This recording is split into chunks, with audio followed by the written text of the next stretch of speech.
Hi, Danika Watson, nurse practitioner.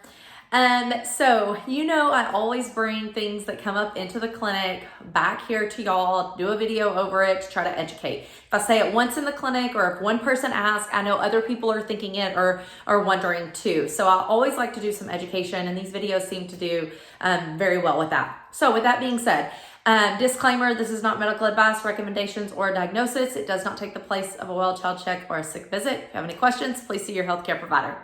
The other day, I had a parent say to me, we don't do well checks because all they want to do are pokes. Okay, yes and no. We don't do well checks because there's no point. All we want to do, or all the provider wants to do, is poke my child. Therefore, we don't need to come because we're not doing that. And I understand, I feel you, and this is not a poke debate at all. But what I want to point out is the importance of well child checks, okay? I really educated these parents, and I hope that they understood that it's more than about pokes and it's more than about immunizations. It is about caring for your child. It is from a full body standpoint. We see children at the increments that we see them in because of developmental milestones, because of growth rate and patterns, and things that are occurring in their body that we as medical professionals need to watch out for to make sure that that's occurring correctly.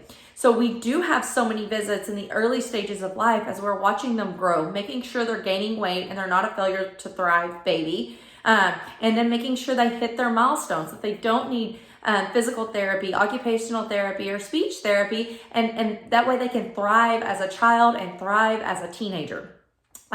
We see kids, a lot of people after 4, they quit coming to their well checks. Well, then they want to come to a sick visit at 10, and I haven't seen them in 6 years, and I'm not sure what their weight has done.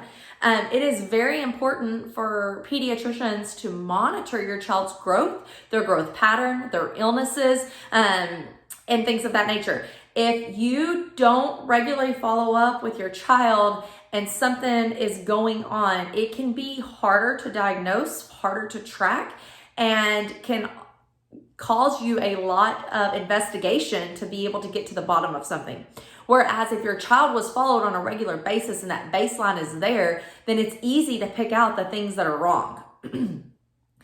I will give you an example. This is a major diagnosis and not one that I would say occurs every single day in our office, but it is extremely important. Juvenile diabetes, right? If your kid is coming in and you're like, well, they're just tired all the time, I'm not really sure what's wrong with them. And I haven't seen them in many years, and I don't know if they've gained weight or not because I don't have a recent weight on them. It can be a little while before I figure out what's going on. Yeah, we'll do labs, but if you're just coming in saying my kid's a little tired, and then when I ask you about sleep pattern, they have a typical teenage sleep pattern, I'm probably going to ask you to go home and work on that. And then you're going to come back and things aren't going to be, solved, and we're going to have to do some labs at that point. And the point is that if without a proper following on your child, things can just be harder to, the diagnosis can be harder to reach. The end result can be harder to get to.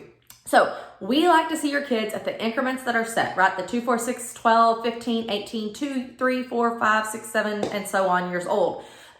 We like to follow their growth chart. We like to make sure that they're hitting their milestones. They're not struggling in school, and they don't need anything from us to help them become thriving children, thriving teens, and thriving adults. Again, if you have any questions, please reach out to me or your healthcare provider.